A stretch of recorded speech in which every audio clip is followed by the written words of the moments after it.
Бүгінгі сабақтың тақырыбы алгоритмді сөз түрінде ұсыну.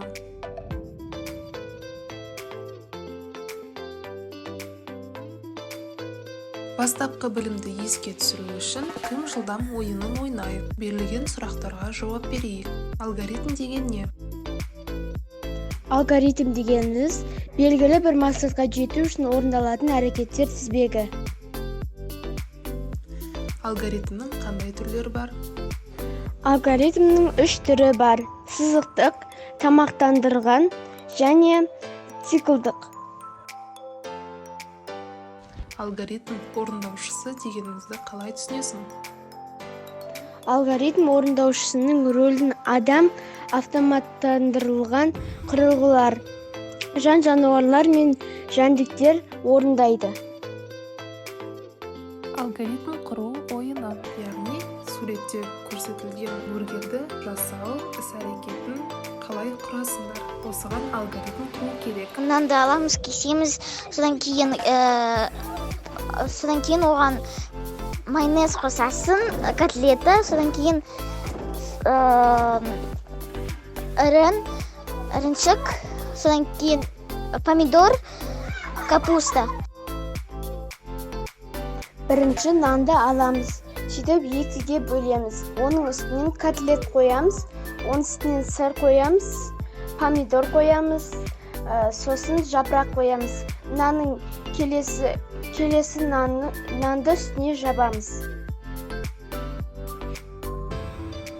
Алгоритмнің жазылу формасы деп алгоритмді түрлі формамен ұсынуды айтады. Алгоритмді әртүрлі формада беруге болады. Алгоритмнің жазылу формалары көбінесе орындаушыға тәуелді. Жалпы жағдайдағы алгоритмді ұсынудың түрлерін қарастырайық. Бірінші, сөз түрінде.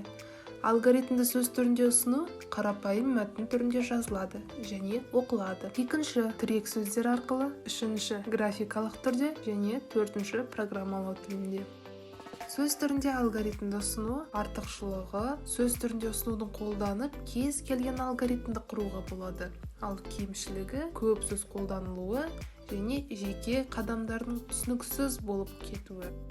Алгоритмді сөз түрінде ұсынудың арнайы тағайындалған ережелері. Есептеулерде айнымалы теңдіктің оң жағына, ал айнымалының мәні теңдіктің сол жағына жазылады. Мысалға, с тең а қосылған б.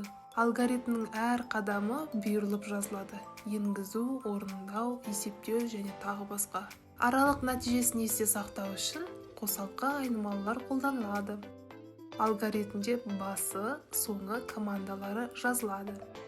Енді осыған мысал қарастырып көрейік. Y тең a қосылған жақша ішінде 2x қосылған 4 теңдеуін шешу. Алгоритмді сөз арқылы ұсынуды жүзеге асырайық. Ең алдымен ережеге сәйкес басы командасын көрсетеміз. Сосын a мен x мәнін енгіз, x пен 2 сандарын көбейтіп, нәтижесін с1 деп өрнекте. с1 және 4 сандарын қос, онысы 2 деп өрнекте. a және s2 сандарын қос, нәтижесін y-ге өрнекте. y-тің мәнін шығар. Соңы.